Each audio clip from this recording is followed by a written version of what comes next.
Magandang umaga, kumusta po? Narito po ulit ang update natin para sa lagay ng ating panahon.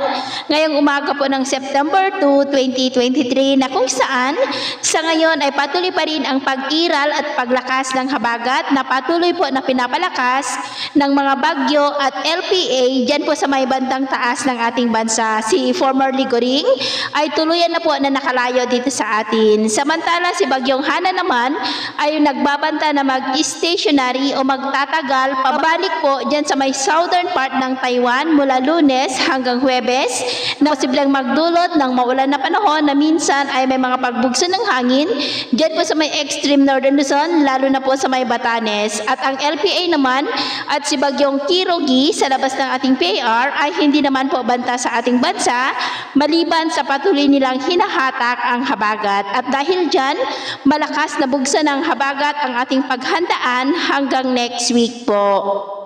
At sa atin naman pong long range forecast ay wala naman pong bagyo pa na nakikita na tatawid sa malaking bahagi ng ating bansa pero posible pa rin ang pamumuo ng mga sama ng panahon sa susunod na mga araw at ang development pa rin ng mga ito ang patuloy po natin nababantayan. At sa lagay ng ating panahon ngayong madaling araw ay generally fair weather po sa malaking bahagi ng ating bansa pero dahil sa habagat ay may mga pag-uulan sa ilang bahagi ng extreme northern Luzon, Ilocos Region, Central Luzon, Metro Manila, ilang bahagi ng Cordillera at Calabarzon, malaking bahagi ng Mindoro Provinces, at ilang bahagi po ng Western Visayas at Sulu Archipelago. At mamaya ay sisikat ang araw sa malaking bahagi ng ating bansa pero dahil sa habagat ay makakaranas pa rin ng maulap na kalangitan na may mga pulupulong pag-ulan dyan po sa kanlurang bahagi ng Northern Luzon, malaking bahagi ng Central Luzon,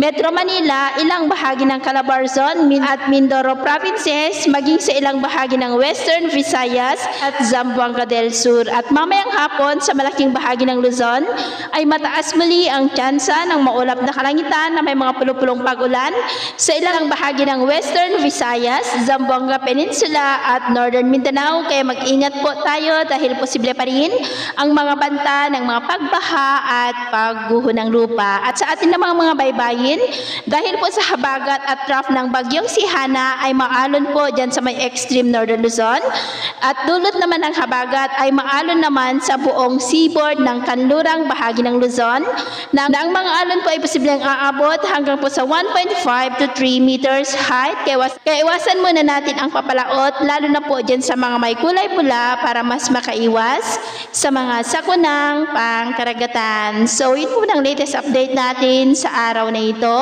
At ako pa muli si James na nagsasabing sa kahit na pagsubok po na darating sa ating buhay, huwag na huwag po tayong mawawalan ng pag-asa. Thank you and God bless!